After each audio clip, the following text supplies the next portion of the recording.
Assalamualaikum warahmatullahi wabarakatuh.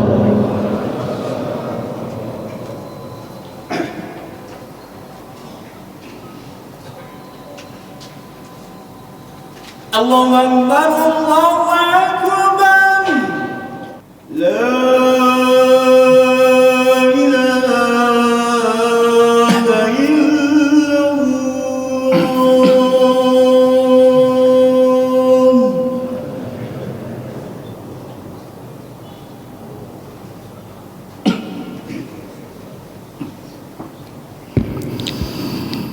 Alhamdulillah alladzi arsala rasulahu bil huda wa dinil haqqi liyudhhirahu 'alad dini kullihi wa kafaa billahi shahida. Asyhadu an la ilaha illallah wahdahu la syarika lah wa asyhadu anna Muhammadan 'abduhu wa rasuluh.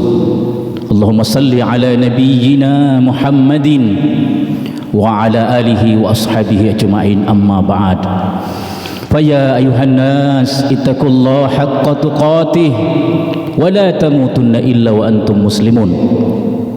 Faqala Allah Ta'ala fi kitabihil karim, a'udzu billahi minasyaitonir rajim, ya ayuhan nas u'budu rabbakumul ladzi khalaqakum wal ladzina min qablikum la'allakum tattaqun.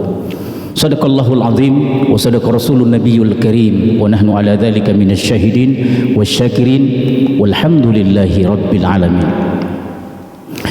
Sidang jamaah Jumat yang dicintai, yang disayangi oleh Allah Subhanahu wa taala, bersyukur kita kepada Allah Subhanahu wa taala yang hari ini menyempurnakan nikmat kita, nikmat sehat wal afiat, nikmat iman dan nikmat Islam. Semoga insyaallah di waktu kita kembali kepada Allah Subhanahu wa taala kita dalam keadaan husnul khatimah insyaallah. Amin ya Allah ya rabbal alamin. Hadirin sidang Jumat yang dicintai Allah Subhanahu wa taala, dalam hadis riwayat Bukhari dan Muslim, Rasulullah sallallahu alaihi wasallam bersabda, laisal ghina an kasratil ard walakin ghina an ghinaun nafs. Bukanlah orang kaya itu yang banyak hartanya, bukanlah orang kaya itu yang banyak uangnya, walakin ghina anin nafs, tapi sesungguhnya orang yang kaya itu adalah orang yang kaya jiwanya, orang yang memiliki kekayaan rohani. Hadirin mencintai oleh Allah Subhanahu wa taala, di masa kecil saya sering membaca hadis-hadis ini, hadis seperti ini. Baru sekitar umur saya kurang lebih hampir 50 tahun baru merasakan bagaimana dari hadis Rasulullah ini.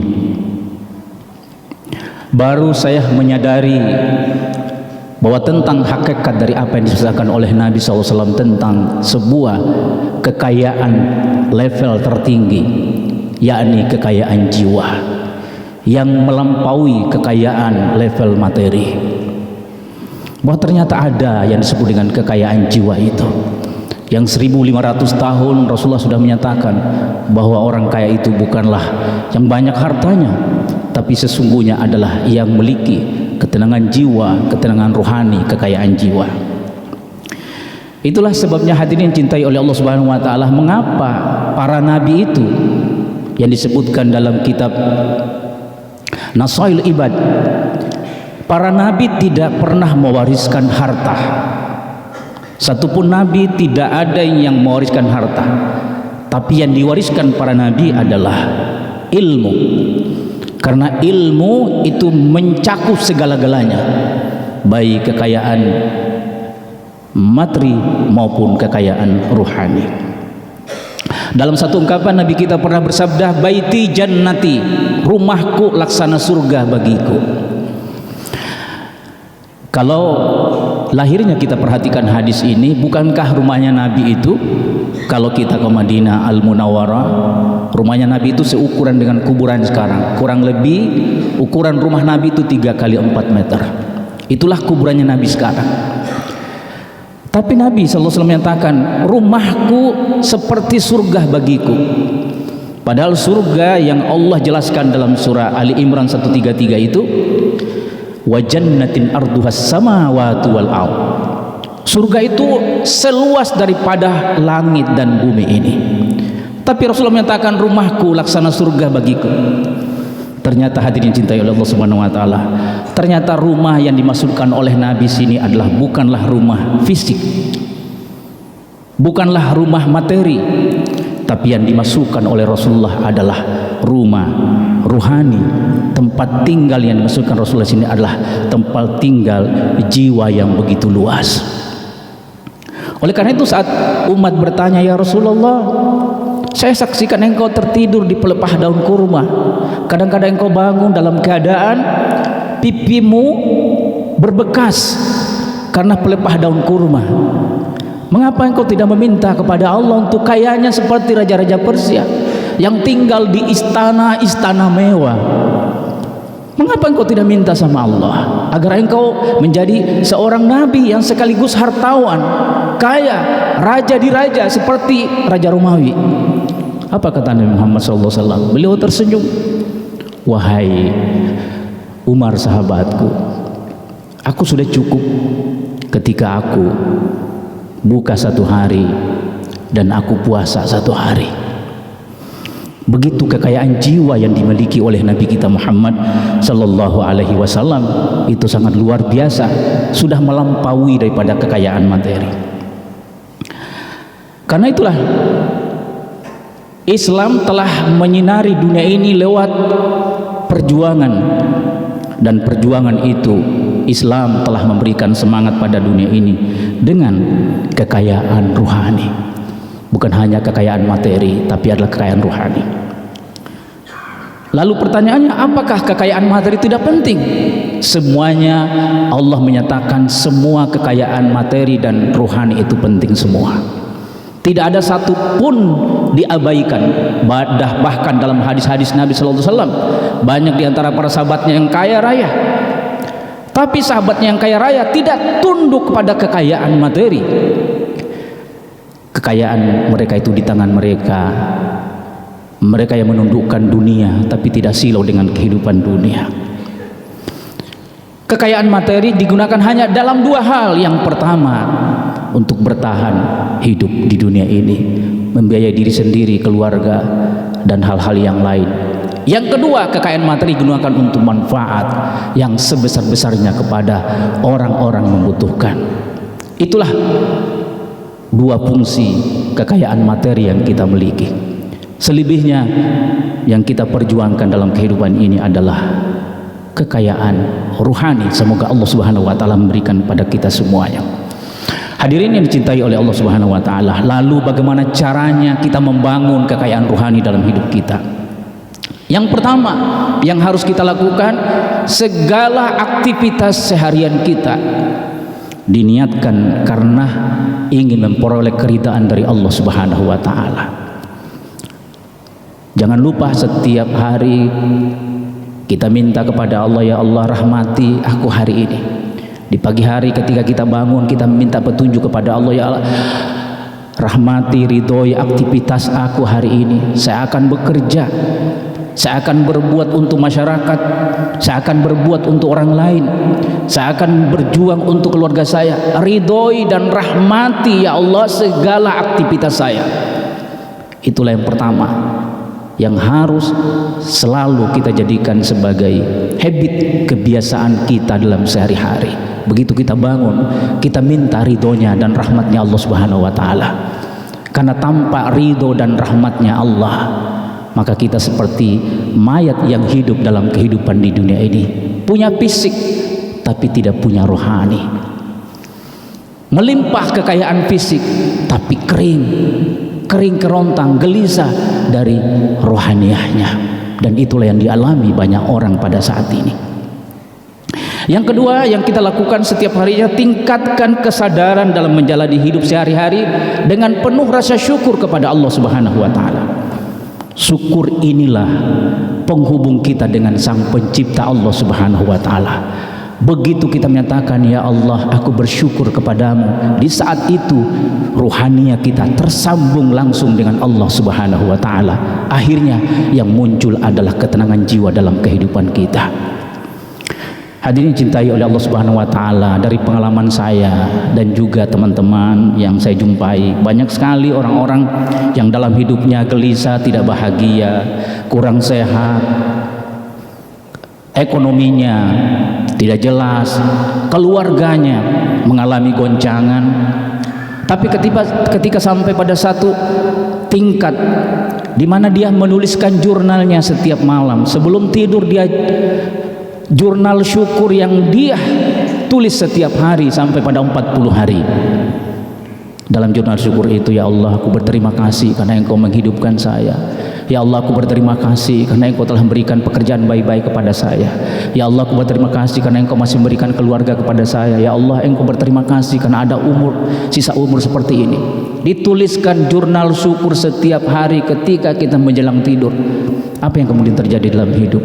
Orang-orang yang punya kegelisahan jiwa menjadi tentram beneran. Orang-orang yang punya sakit rohani, sakit dari gejala-gejala jiwa, itu menjadi tenang kembali, hidup bahagia. Orang-orang yang punya masalah keluarga, pelan-pelan kembali keluarganya menjadi tentram. Itulah kekuatan syukur pada Allah Subhanahu wa taala. Maka dalam Al-Qur'an dikatakan, la in syakartum la azidannakum. Apabila kamu syukur, ku tambah nikmat itu. Ternyata bukan nikmat materi saja yang Allah tambahkan, nikmat ruhani yang berkelimpahan tanpa batas. Itulah daripada sebuah kekuatan syukur pada Allah Subhanahu wa taala. Yang ketiga, untuk kita membangun kekayaan rohani kita dengan jalan kita senantiasa membangun terus-menerus hubungan dengan Allah Subhanahu wa taala. Setelah ibadah wajib, lakukan dengan ibadah-ibadah sunnah, ibadah nawafil. Setelah puasa Ramadan, bangun kembali kebiasaan dengan kita puasa sunnah, karena itulah akan melatih jiwa kita, rohani kita. Ataupun kita bertafakur, sering-sering kita menyapa ruhania kita, diri kita di dalam kesendirian kita, menyapa Allah Subhanahu wa taala dalam kesendirian kita, sambil kita mengucapkan kalimat-kalimat syukur, kalimat-kalimat pujian kepada Allah Subhanahu wa taala. Di dalam agama lain disebut dengan meditation, ya, sebuah perjalanan tafakur kita dalam rangka untuk senantiasa terhubung hati kita, ruhania kita kepada Allah Subhanahu wa taala. Akhirnya yang kita rasakan adalah damai dan tentram beneran dalam jiwa kita, damai kita dalam kehidupan kita di dunia ini. Yang keempat, untuk kita membangun kekayaan rohani yang keempat itu adalah tambah kualitas hidup kita dengan ilmu. Seringlah kita menghadiri majelis-majelis ilmu, komunitas orang-orang yang punya ilmu, komunitas orang-orang yang punya positif. Bahkan wajibnya kita dalam hidup ini punya guru pembimbing yang akan mengarahkan kehidupan kita menuju kehidupan yang berkelimpahan, yang tanpa batas, kehidupan rohani saat kita masih dalam kehidupan di dunia ini. Dan yang kelima adalah untuk membangun dari kekayaan rohani kita dan kebahagiaan kita, luaskan hati dengan silaturahim. Kunjungi para orang-orang yang terkait dengan persaudaraan di antara kita. Kunjungi sahabat-sahabat lama, kunjungi sahabat-sahabat baru, maka insya Allah akan menenterangkan kehidupan kita.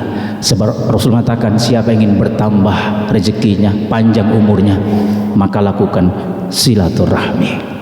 Semoga insya Allah saudaraku yang dicintai oleh Allah Subhanahu wa taala, kita senantiasa dalam kekayaan rohani di saat kita dalam kehidupan di dunia ini merasakan indahnya dunia sebagai surga sebelum surga kita yang sesungguhnya. Kita mengalami sebuah fase kehidupan kita, dari kita muda mencari materi, kemudian kita masuk pada kehidupan kita saat ini dalam umur kita mungkin dalam tahap-tahap tertinggi. Semoga insya Allah kita mengalami sebuah perubahan besar, yakni kita memperoleh ketenangan jiwa. Ya ayyatuhan nafsul mutmainnah, irji ila rabbiki radiyatan mardiyah, fadkhuli fi ibadi wadkhuli jannati. Wahai jiwa yang tenang, baliklah engkau kepada Tuhanmu dalam keadaan ridho dan ridhoi. Masuklah dalam surgaku, masuklah dalam golongan hamba-hambaku. Barakallahu li wa lakum fil Qur'anil azim wa nafa'ani wa iyyakum bihi minal ayatil hakim wa taqabbala minni wa minkum tilawatahu innahu was-sami'ul alim.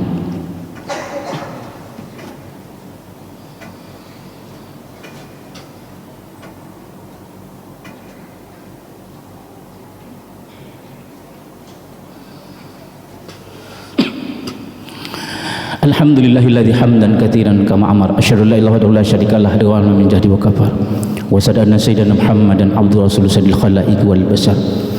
Sallallahu ala Muhammad wa ala alihi washabihi wasallam tasliman katsira ayuhan nas ittaqullah wa falu khairat wa tanibu an sayyid. Innallaha wa malaikatahu yusalluna 'alan nabi ya ayyuhalladzina amanu sallu 'alaihi wa sallimu taslima. Allahumma salli ala Muhammad wa ala ali Muhammad kama sallaita ala Ibrahim wa ala ali Ibrahim wa barik ala Muhammad wa ala ali Muhammad kama barakta ala Ibrahim wa ala ali Ibrahim fil alamin innaka Hamidum Majid. Allahumma ighfir lil muslimina wal muslimat wal mu'minina wal mu'minat al ahya'i minhum wal amwat bi rahmatika ya arhamar rahim. Rabbi ij'alna muqimas shalah wa min dhurriyyatina rabbana wa taqabbal du'a. Rabbi hab lana min azwajina wa dhurriyyatina qurrata a'yun waj'alna lil muttaqina imama. Rabbana auzina an ashkura ni'mataka allati an'amta alayya wa ala walidayya wa na'amala salihan tardahu wa adkhilna bi rahmatika fi ibadika salihin. Allahumma rabbana anzil alaina ma'idatan minas sama'i takuna lana 'aidan li awwalina wa akhirina wa ayatan minka warzuqna wa anta khairur raziqin warzuqna wa anta khairur raziqin. Rabbana atina min ladunka rahmah wa hayyi' lana min amrina rasyada. Rabbana atina fid dunya hasanah wa fil akhirati hasanah wa qina adzaban nar wa adkhilnal jannata ma'al abrar ya aziz ya ghaffar ya rabbal alamin. Ibadallah innallaha ya'muru bil adli wal ihsan wa ita'i dzil qurba wa yanha 'anil fahsya'i wal munkar wal baghi ya'idzukum la'allakum tadhakkarun. Falqul azim yadhkurukum was'aluhu min fadlitikum wa yahdikum wa dzikrullahi akbar wallahu ya'lamu ma tasna'un.